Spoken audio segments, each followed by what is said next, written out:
Hey, I'm Rich Maitha, and I just wanted to be able to share a couple minutes of my story in the last 2.5 years and what has gone down in my life. 2 years ago, about actually 2.5 years ago, it was the month of March, and I was feeling a little abnormal. I'd never been sick a day in my life prior to this month, but I had this weird feeling of strange abdominal pain, and I thought, hey, maybe it's just a cold or something, or possibly an ulcer. So I just kind of went on in that month, just wondering, it's probably no big deal. The second week of April, it started to get progressively worse, and I thought, man, I got to go get this checked out. I was busy with work and busy with the family, so it was hard to decide to do that, but I knew I had to do something like that. So I went to the urgent care here on 200 in Ocala, and the doctor said the same thing I had thought in my mind. She's like, yeah, it's probably an ulcer, so let's give you some medication and try to treat it for an ulcer first and see, how that works, and see if that's the problem. They didn't do any kind of test. They didn't even do any kind of blood work. So I picked up the medication, went home. For the next 2 weeks, I took that medication, but it didn't seem like really anything was changing. If anything, my pain was getting a lot worse. And about 2.5 weeks later, into April, I was really hurting. I was having extremely severe pain in my stomach. And I said, okay, I need to figure out what to do next. And I knew urgent care wasn't the place to go. So I decided to call my family doctor, Dr. Steed. And Dr. Steed, I got him on the phone, and he said, yeah, well, let's get some blood work done. Let's have you go get that, and I'll have it checked out, and I'll give you a call in a day. So I went and got the blood work done, and a day later, Dr. Steed had called me up, and he said, listen, we do have some problems that we're finding in your blood. It looks like your liver enzymes have been highly elevated, 200 to 300 points higher than the average person. So there's something definitely going on in your liver. And at that time, I was having so much pain, I wanted to admit myself into the hospital. I was like, whatever you have to do, give me some kind of painkillers, put me out of this misery. So he said, well, yeah, let's get you admitted. Just go over to Monroe. So Esther and I decided, let's go to Monroe tonight. We packed our things up and went over there around dinner time, and hung out there for a while until they did multiple blood tests. They did a CT scan, and about 11 o'clock that night, one of the doctors had come in and said, yeah, I've got some bad news. And I said, okay, well, let's hear it, because I knew something was bad. I knew something was wrong. She says, yeah, we have, through the CT scan, we found that there are 2 large tumors growing on the head of your pancreas. And in my mind, I'm thinking, okay, I know what a tumor is, but I'm not sure what my pancreas does. And second of all, I don't even know where my pancreas is. This was all new information for me. So I'm trying to process all this and thinking, okay, how bad is this? What is the next step? So the doctor said, all right, well, let's get you settled in. We're going to admit you overnight, and we'll figure out what to do first thing in the morning. So the next day, Dr. Steed had come up to the hospital to meet me and to tell me what was going on. And he said, well, what the problem is, why you're having so much pain right now is because one of the tumors growing on the head of your pancreas is actually pushing up against one of the bile ducts. It's where all the bile fluid runs from your pancreas to your liver. And it's not able to flow at all. So what we need to do is have a surgeon come in here and place a stent to open that bile duct up so the fluids can start moving again. I said, okay, well, that makes sense.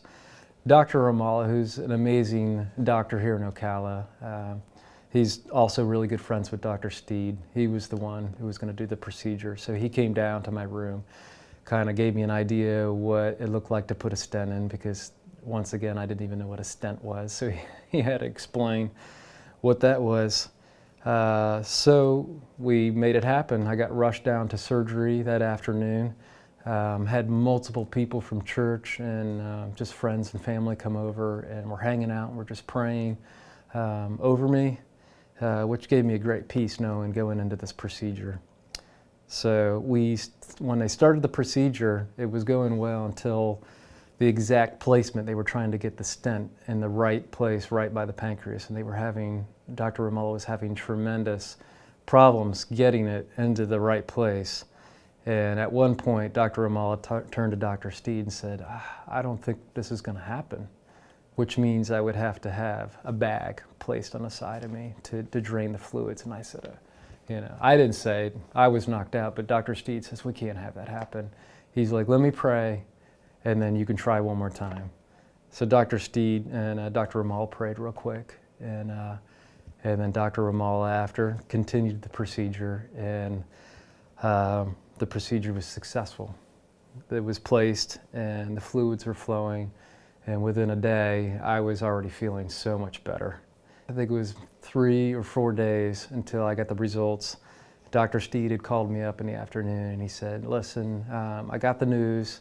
I don't want to talk over the phone about it. Let's meet tonight. I'll come over to your house. So he came over, we sat down, and very quickly he explained that it was called adenocarcinoma that they had found. And once again, I said, adeno what? I don't know, what does that mean?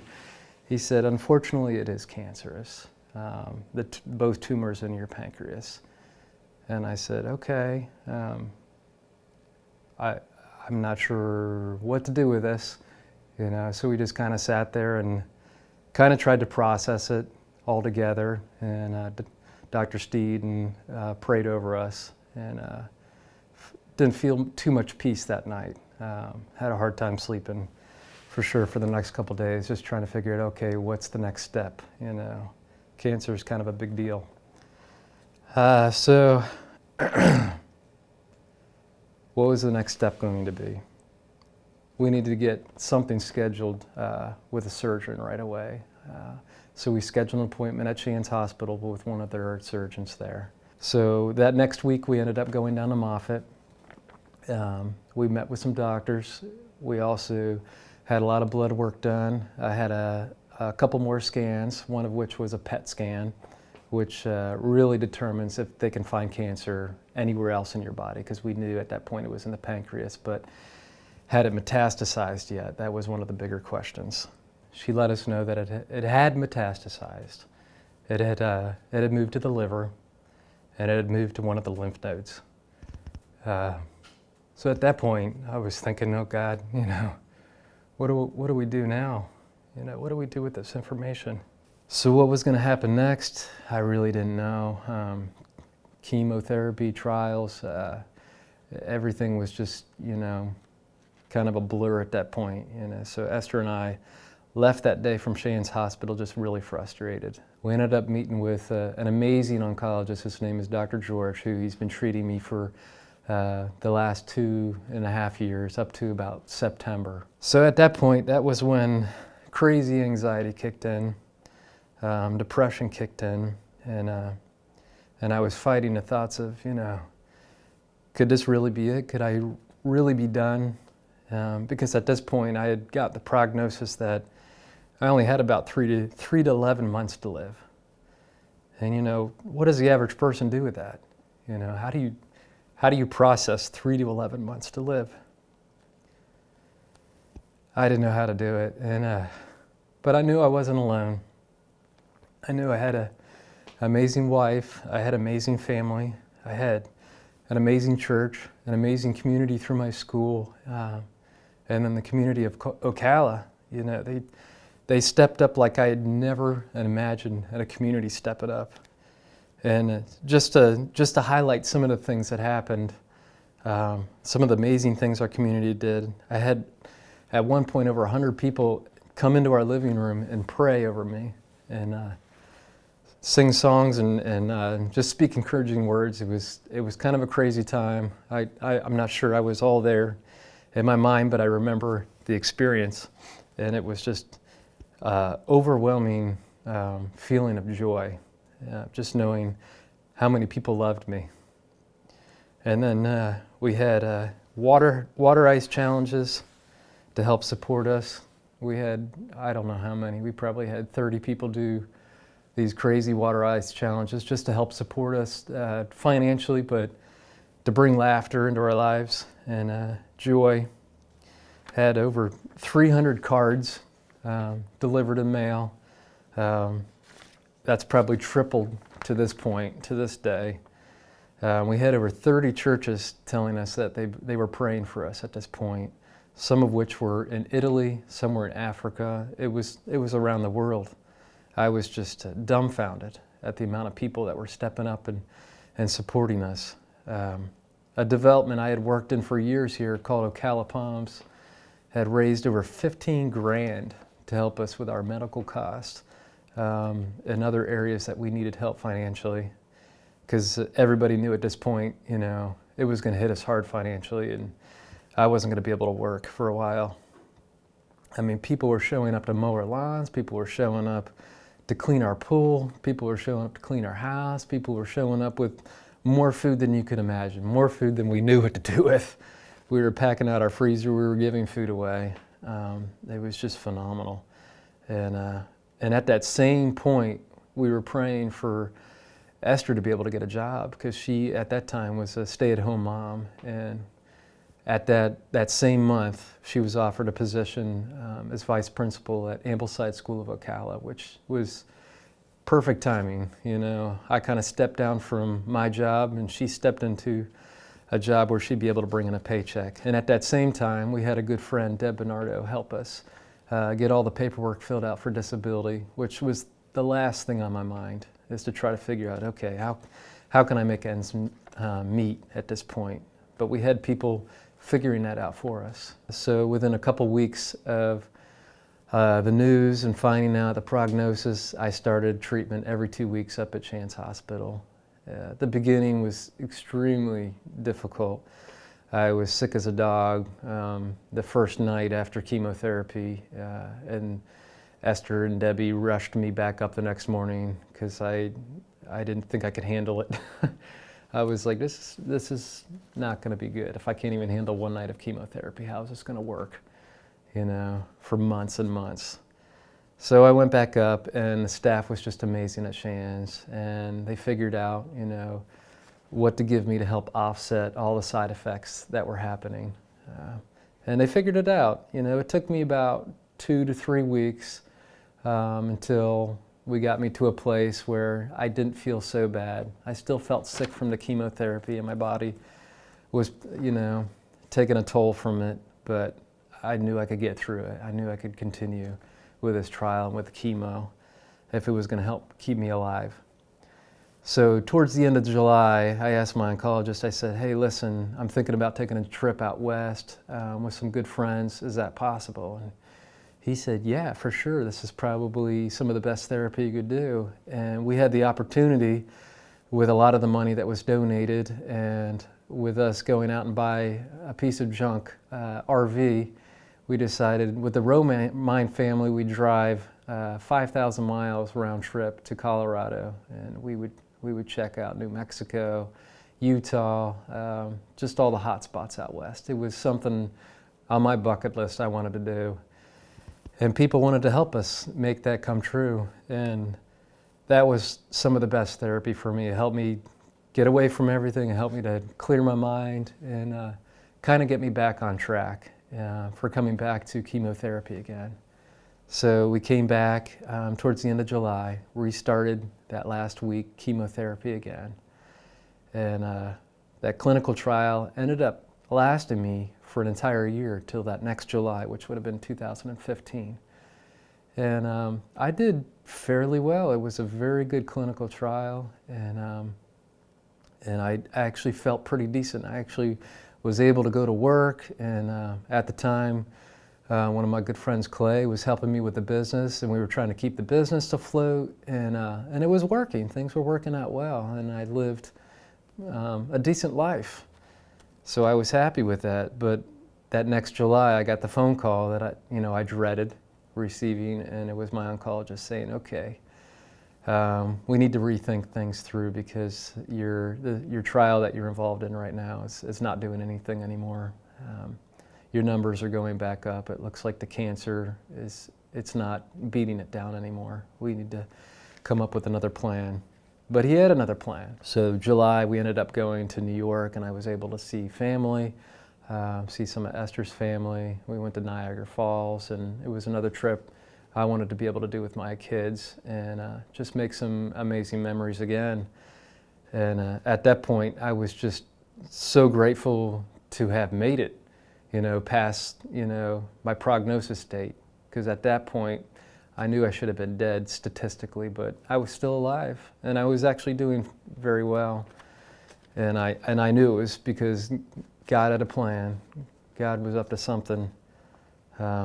So we were able to do that amazing trip up to New York, and when I came back, he had a plan of doing something called immunotherapy.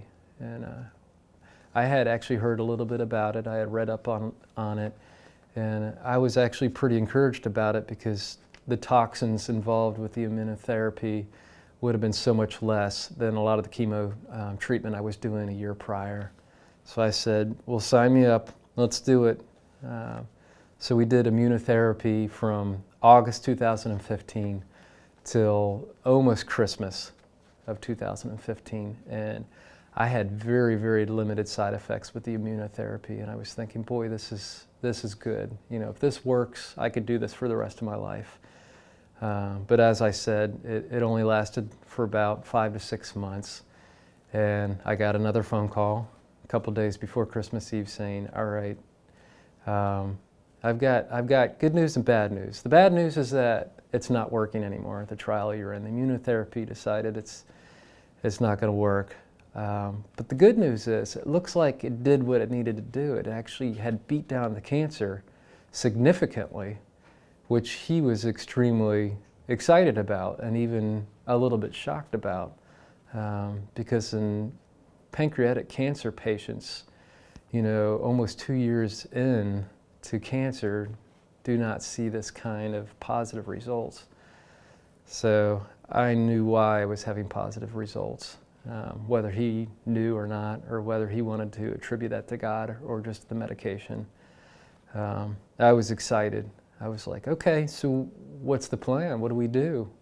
And he said, well, I don't think we should do chemo at this point. I think we need to set up radiation. And I have a procedure called Y90 that I want to try, and we can probably schedule that either January or February. So we did a walkthrough in January. We did a simple procedure where they actually did a practice run-through of what it would look like to do that procedure of the Y90. It's not a well-known radiation procedure. It's actually very rare, but it was something that would focus in on the cancer just in my liver, and that's where the cancer had pretty much subsided at that point. At that point, it had left my pancreas, it had left the lymph nodes, and there wasn't much left. So I said, well, let's hit it with all we got, with all you got. So February came, and they hit me with the Y90, and I was pretty excited knowing that, okay, I don't have to do chemo. March was coming soon. Spring break was coming soon. We were able to get away into the mountains that month with our friends and just be excited about, okay, what's going to happen next? Is this radiation going to put me into remission? And even though Dr. George never mentioned remission, remission was always at the tip of my tongue. I just wanted to hear remission from somebody. Is this possible? Can this happen? And when we got back from spring break, we met with Dr. George, and I said, hey, so what's going on with the radiation? He says, well, it looks like it's doing what it needs to do. He's like, it's a little bit slower process than I had hoped for, but it looks like it's doing what it needs to do, and it looks like it's killing off the rest of the cancer in your liver. And I was like, yeah, that's what I want to hear. That's what we've been praying. So we left that meeting and planned for another meeting 2 weeks down the road to meet with Dr. George again to see where we were at. Dr. George was very confident that this was actually going to put me into remission. I even forced him to say the word remission, which was pretty cool. But I knew it was going to be a slow process, and I was up for it. So towards the end of March, got further into April, I was having abdominal pain again, and I'm thinking, man, what is going on? You know, is the cancer coming back? So we met, I called Dr. George and I said, hey, I'm having abdominal pain, but on top of the abdominal pain, I'm having horrible fevers. My fevers are getting up to 104.5. I'm getting these horrible chills. I'm waking up soaking wet. You know, what is going on? He said, well, you need to go into the hospital. You just need to go into the ER. So 3 times I had gone into the ER in April, and all 3 times they couldn't find anything. They sent me home every time, and I was so frustrated each time, because each time you spend at least 12 to 15 hours between waiting and doctors poking you and taking blood and doing CT scans. And for them not to find anything all 3 times was just overly frustrating. So I called up Dr. George that next week and I said, hey, listen, I'm in a lot of pain. I have a lot of pain in my stomach. I'm feeling sick all the time. My energy has completely left me. I feel like I'm back to square one again. What's going on? What can we do? So he said, all right, we're going to have you come in and we're gonna check you out and see what's going on. So that would have been April 28th of 2015. I went in to see my oncologist, and they took more tests, and they also did what is called a blood culture, which they had not done at the ER. So April 29th, that evening, I got a phone call from Dr. George, and it actually was a great phone call. He said, hey, listen, I want you to know that I can't find any cancer. He's like, it's completely gone. And I said, well, why am I feeling the way I'm feeling? And he said, well, you know, it might just be the leftover feeling of the radiation, and it might just take a few months for you to get back to normal. He's like, I'm not sure. But he says, on a positive note, I want you to be encouraged to know that the cancer is gone. So I got off that phone call feeling extremely encouraged by that. So the next day I was so excited. A couple buddies or a couple friends from church, they were going kayaking, and I said, hey, why not? Let's go kayaking. So we went down to the Rainbow River and ended up kayaking I don't know how many miles, but I still felt like death. And I'm not sure, you know, how I even made it, but I felt really, really sick. And by the end of that day, I ended up going to bed as soon as I got home, extremely sick. And around 11:30 that night, I got a phone call from Shands Hospital saying, hey, listen, you know, you got a phone call from Dr. George the other night, but we checked the last blood culture an hour ago, and we found what's possibly an infection in your blood. You need to come and admit yourself ASAP tonight. And I'm thinking, oh God, here we go again. So what we did is we packed up our stuff, Esther and I, and we headed up to Shands around midnight.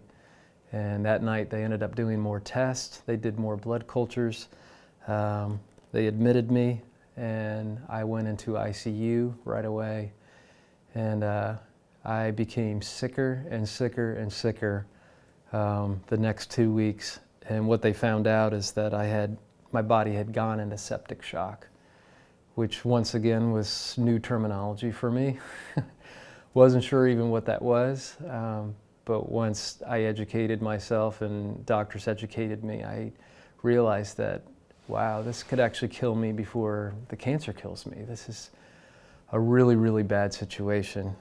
So I ended up staying in ICU for about a week, and then things were looking better into that next week. But there was one night that was one of the worst nights I'd ever experienced in my entire life. And I remember sitting in bed knowing that the life was being drained completely out of me. And I remember my mom was sitting next to me, and I probably scared her to death, but my blood pressure went down to about 68/45, and I knew that was not good. You know, any lower than that, my body probably would shut down. And my body just was, my heart was beating, my heart rate was super, super fast. It was about 165, so I had a hard time catching my breath. And I just kind of saw the end, I was thinking, okay, this is it. And but in that midst, I had this overwhelming feeling of peace. Even though I knew, okay, this is it. This is, everything flashes before you. Your family, your kids, your friends, all your experiences that you remember, everything just kind of flashes through your mind, 1,000 miles per hour. And but I had this amazing peace, and I knew it was a supernatural peace. I knew it was a peace from God He was instilling in me. But I knew things were going to be okay. I ended up falling asleep after going through that, and waking up the next day, and I progressively started to get better. So they ended up moving me to a different floor, and I did well for that week. And then things kind of went back downhill towards the end of that week. So I ended up staying in a hospital for 3 weeks. And that last week I ended up being in ICU all that week. But the biggest problem is that they couldn't find the origination of where this infection had started in my blood. And we needed to find that before I left the hospital. So it seemed like hundreds and hundreds of tests had gone down. And thousands of scans later, a doctor finally came in and it said, okay, we actually think we know what it is, finally. And I said, okay, well, what do you think it is? And he said, well, you had that radiation done back in February. What we think happened is that when the radiation hit the tissue, the cancerous tissue in your liver, it killed that tissue, but it left behind a dead tissue, and infection started growing in that tissue, which we didn't see. And because they had checked every other area in my body, inside and out, and they couldn't find anything. So it made sense. So they said, what we're going to do is hook you up to a drain to try to drain any fluids in your liver. They were going to continue pumping me with plenty of antibiotics for weeks on end. I knew that. So that was the next step. So they did send me home. I had a drain and tubes coming down my arms, and my kids couldn't figure out what was going on. I looked a lot different, and I was very limited in what I could do, coming home. At this point, I just couldn't believe that I felt like I dodged another bullet. I couldn't believe God had spared me yet again from another serious illness. To have pancreatic cancer and to go into septic shock and to be able to survive both. I was just blown away, and I'm thinking, God, what are your plans for me? This is crazy. Nobody lives through this. Nobody. So I was extremely encouraged by that, and at that point I left Shands Hospital just with this great peace. And even Esther had said time after time, after that septic shock, that she saw something different in me. The anxiety had left. There wasn't really any depression. I knew there was a plan for me. I knew God was doing something through this craziness. Wasn't sure why He was doing it or what He was going to do next, but I knew He had a plan, and His plan was perfect. So at this point, it was June and the kids were out of school. So I was home with a drain for about 2 more weeks, which was only supposed to be maybe a week. And then the antibiotics, they ran for another month, which that was only supposed to be for another week too. So, but I wanted to make sure, that everything was completely clean in my liver and that there was no other possibilities of having an infection coming back, because I did not want to go back to the hospital at that point. By July, I had everything removed, and I was hoping for a nice recovery. I was so excited at that point that, for one, that I was out of septic shock. 2, the cancer was gone. They couldn't find the cancer. Was there the possibility of going into remission and regaining some normalcy back in my life? That's what I was hoping for, and that's what I was thinking, but that wasn't the plan. At the end of the month, I received a phone call from Dr. George, and he said, well, let's get you in actually for a CT scan. So I went in for that next week for a CT scan. And unfortunately, the results came back negative again. They had found that the cancer decided it wasn't done. It was back in my liver again and in my lymph nodes in and around my stomach area. So I said, okay, what do we do at this point? You know, I've done all these clinical trials. I feel like I've done all the chemo. And he said, well, there's one more chemo we can try. He said it's going to be a lot more potent than the other ones. You're probably going to lose your hair. You're probably going to feel a lot more sicker from it. He says, but I'm pretty optimistic about it, so it's up to you. I agreed. I said, if there's nothing left, let's try it. Let's see if it works. So I decided, you know, we'll do it. So we started the chemotherapy the next week, and he was correct. I did feel extremely sick, felt extremely tired. I did lose most of my hair at that point, and for the first time I actually looked like a chemo patient. I looked very sick and did not feel good about myself. And the anxiety definitely was trying to come back and was trying to attack me, but still in the midst of that, I felt a peace. Okay, God, you're doing something through this. I'm going to hold on to that and what you're doing. So a month into it, I was having severe pain in and around my abdominal area, and I asked the doctor, I was like, is there anything you can do about this pain? And he said, well, what is actually happening is that the cancer in your lymph nodes have inflamed those lymph nodes so much, they're pushing up against the nerves of your stomach. He says, what we can possibly do is, for one, up your dosage of pain meds, but two, there's a procedure called a nerve blocker that we can try. And I said, let's do it. So we tried the procedure of the nerve blocker. We went up, had it done, and for about 2 or 3 days I felt pretty good, and I was like, okay, I can manage this. I can do the chemotherapy and manage the pain okay. But by the 4th day, the pain was so severe again. I called Dr. George up and I said, it's not working. What do we do? This pain is horrible. And he said, yeah, and I've actually checked your numbers too for your cancer, and they've started to creep back up. I don't think the chemotherapy's working. So what do we do? He said, well, let me work out a plan and I'll call you. So that weekend I went home, discouraged, obviously, but it was one of the cool things was that I went to church on Sunday. You know, everybody was in support of me and my baldness. 3 of the guys had actually shaved their heads in support of me having chemotherapy, and brought a smile to my face in the midst of the trial. People started up, you know, the prayer chain again, made it known that they were supporting our family. They started bringing all the food again, tons and tons of food, which was very cool because they knew, you know, this was not a good situation to be in.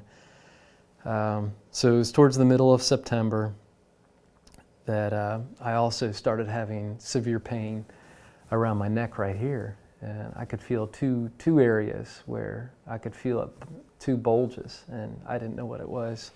So I went up to Shands again. I met with Dr. George, and he said, yeah, I think those are your lymph nodes. It looks like they're inflamed.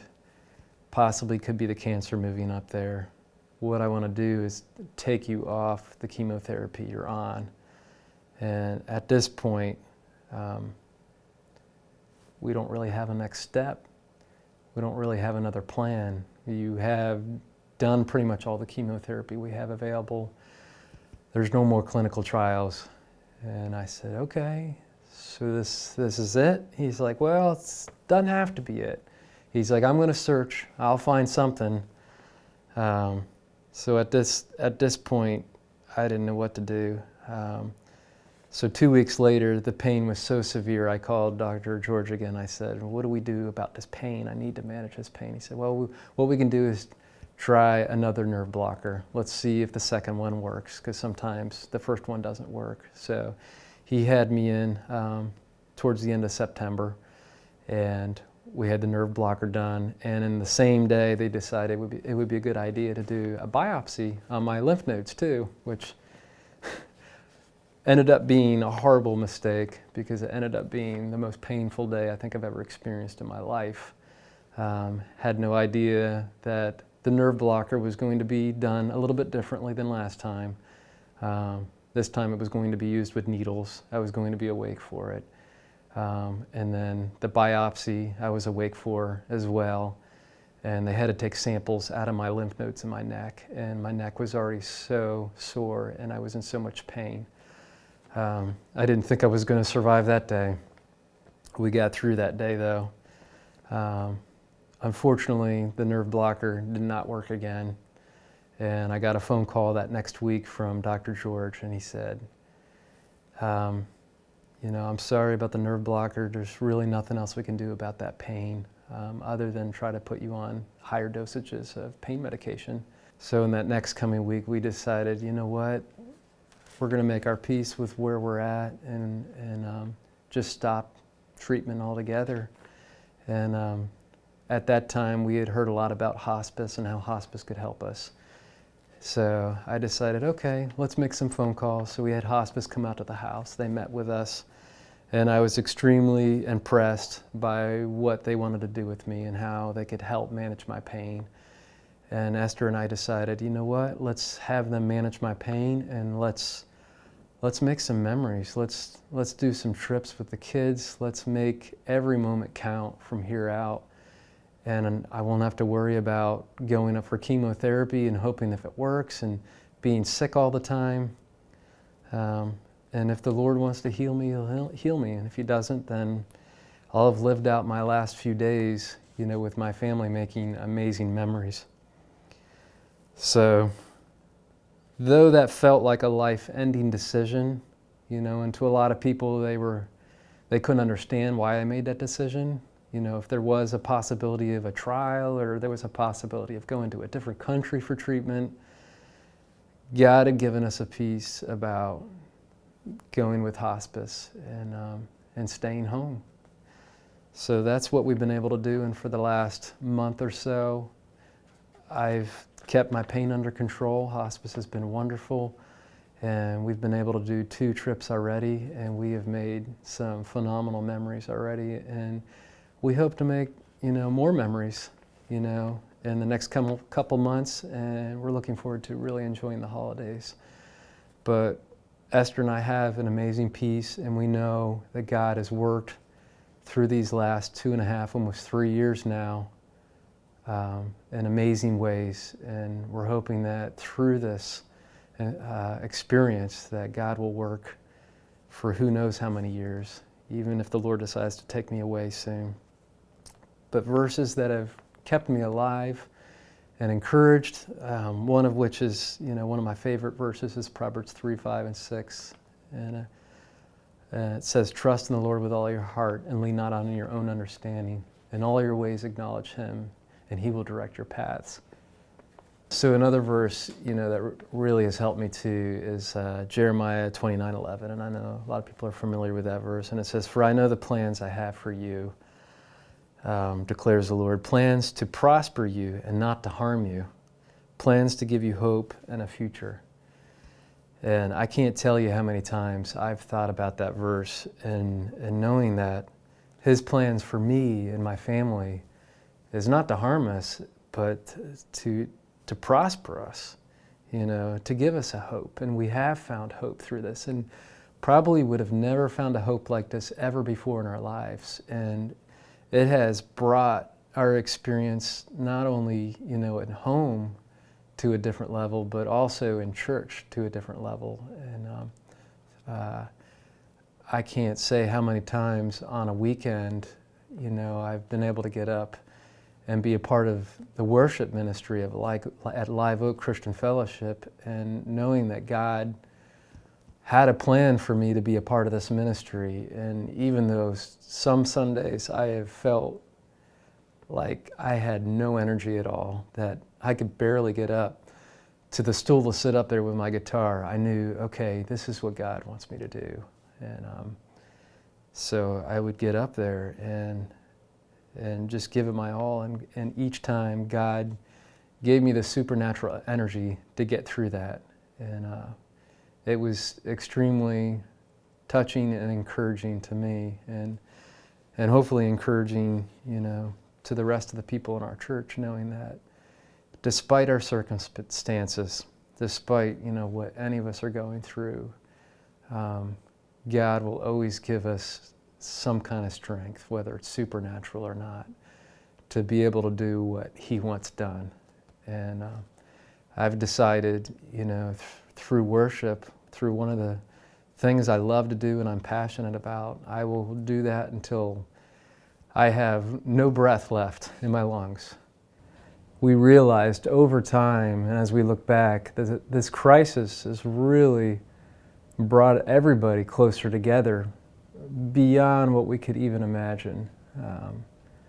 We just look back, and we've talked, I talked a little bit about, water challenges and people giving money and people mowing our lawns and people cleaning our pools and people delivering food. But it goes beyond even the materialistic things people were doing for us. People were just constantly calling, people are constantly texting, people are constantly sending just quick notes just saying, hey, we're checking on you, we're thinking about you today. I woke up at 2 a.m. last night, just couldn't stop thinking about you, praying for you. The Lord put this on my heart and encouraged my heart, and I hope this encourages your heart. And at that moment, I saw that God wasn't just doing a remarkable miracle in my life and using, this situation. God was working, and through all these other people, God was changing the hearts of our whole community to a whole different level. And that was something I was blinded to. I was so caught up in myself, I would have never imagined that. It was always me. How do I get through this? What do I do? What's my next step? I should be the one frustrated and sad, but all these people are coming to me just as frustrated and sad. And I said, well, we're doing life together. We're living community together. They have the right to think and feel and grow through this time as I do.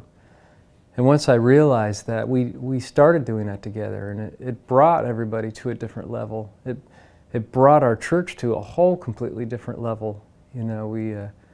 Our worship became different. Our community groups became different. The way we reacted together became different towards each other, and just our love towards each other, which we would have never imagined to the degree that would have changed. And that was just a really, really neat experience. And while I would not have chosen this path in any way or form, we've seen God work in the lives around us countless times, even up to yesterday.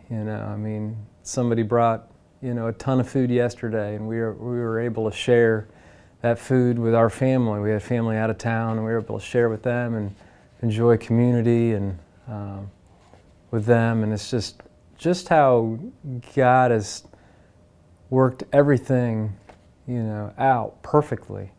Looking back, we see how God did that, and we're still learning. We're still looking at the big picture of how God did that. And I think, we'll look through eternity, all the way till, we get to heaven, and we truly see our eyes open, and we truly see, wow, okay, this is what God meant by this. Wow, this is what God was doing, when this happened at the hospital, or why I was in the hospital for 3 weeks this 1 month. And everything just makes sense now, and now we're to a point where we see God working through non-believers too.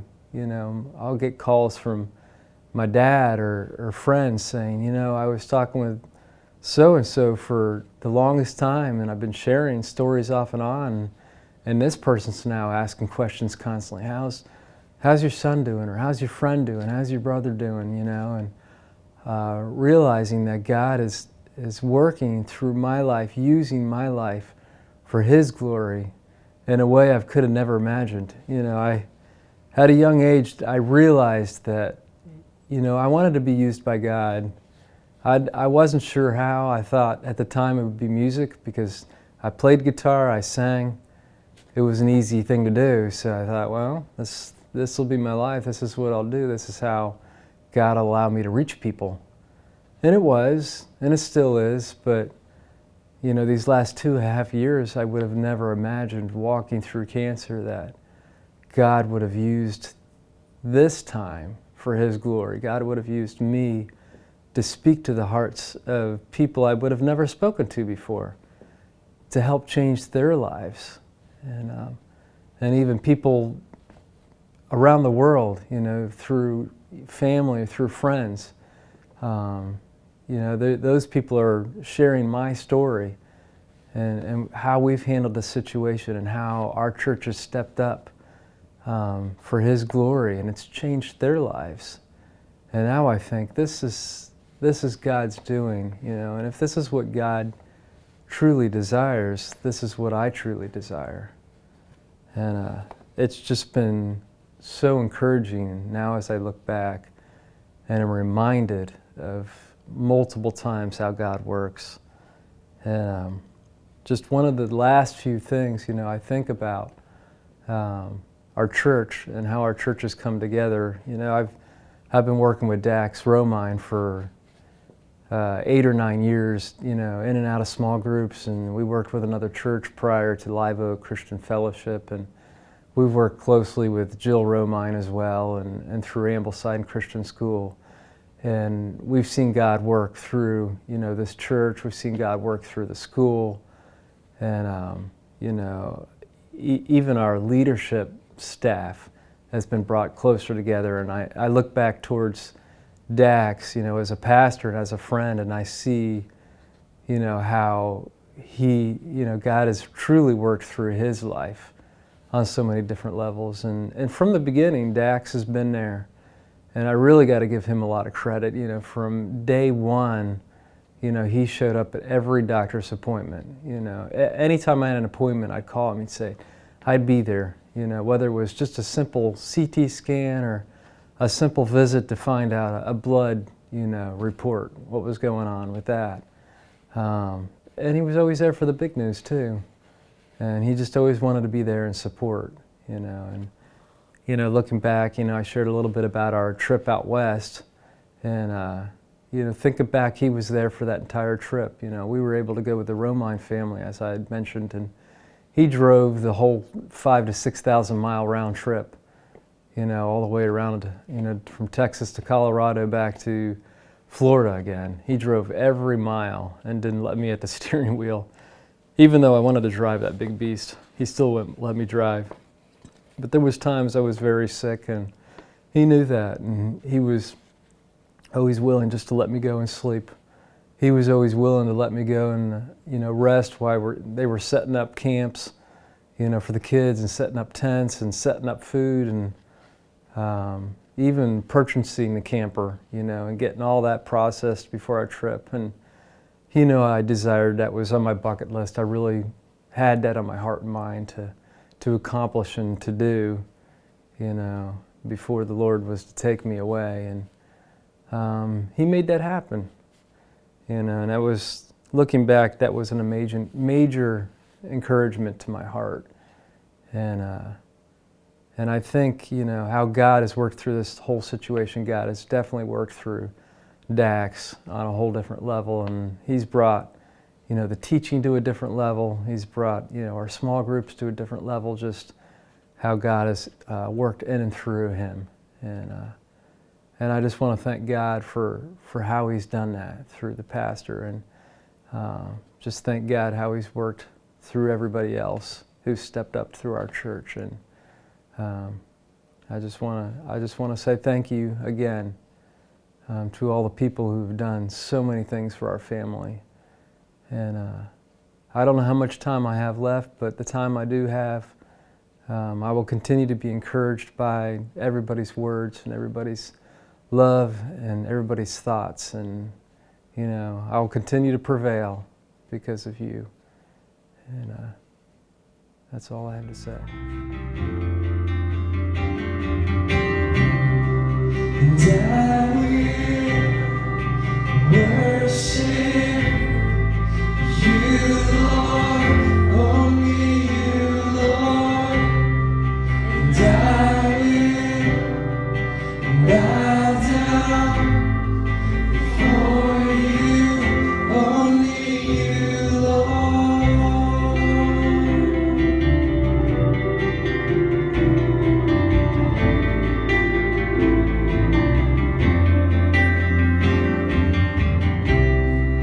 Take my friend, take my fear, all I am, I'm leaving here.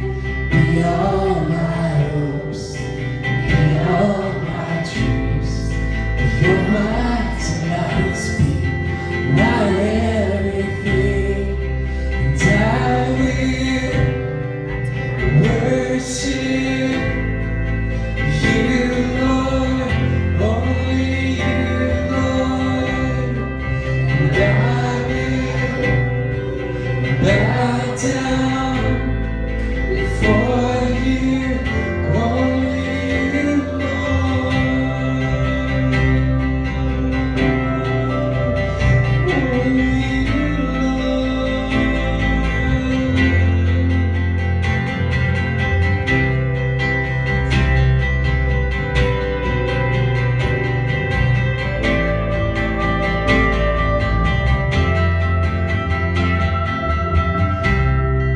It's just you and me here now. Only you and me here now.